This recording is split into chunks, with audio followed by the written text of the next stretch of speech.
ألم تر إلى الذين خرجوا من ديارهم وهم ألوف حذر الموت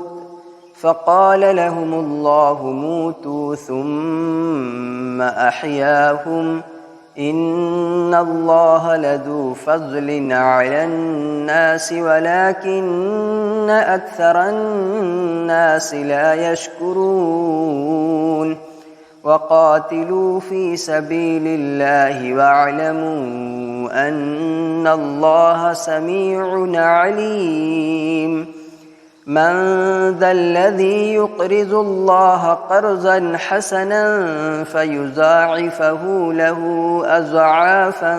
كثيرة والله يقبض ويبسط وإليه ترجعون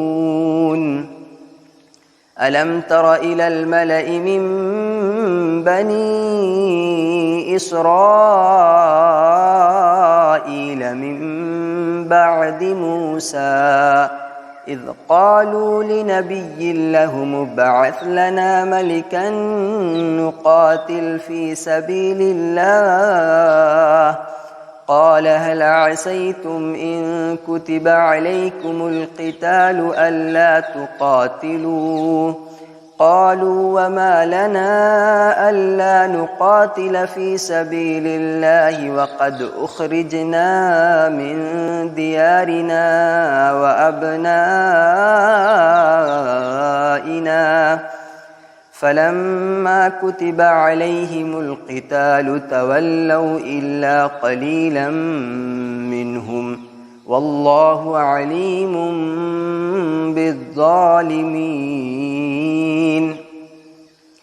وقال لهم نبيهم إن الله قد بعث لكم طالوت ملكا قالوا أنى يكون له الملك علينا ونحن أحق بالملك منه ولم يؤت سعة من المال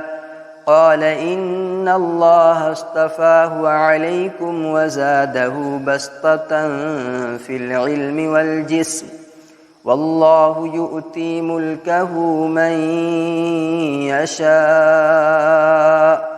والله واسع عليم وقال لهم نبيهم إن آية ملكه أن يأتيكم التابوت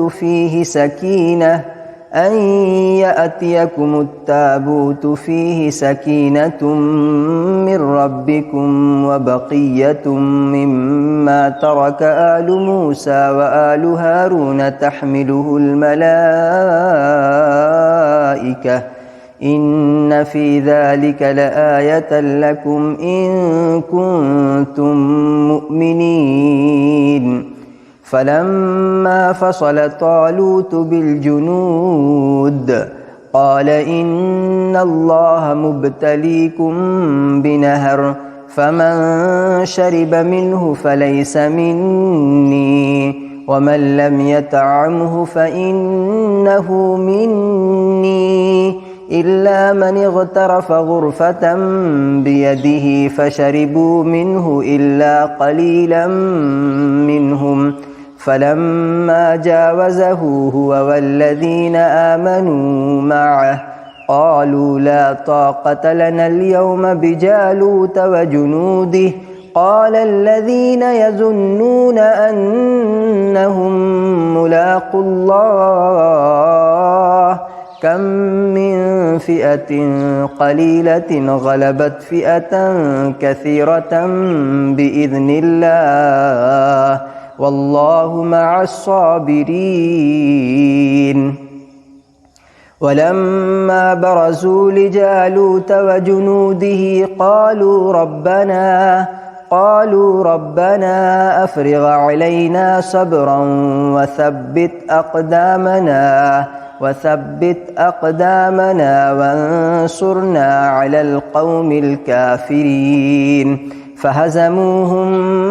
بإذن الله وقتل داود جالوت وآتاه الله الملك والحكمة وعلمه مما يشاء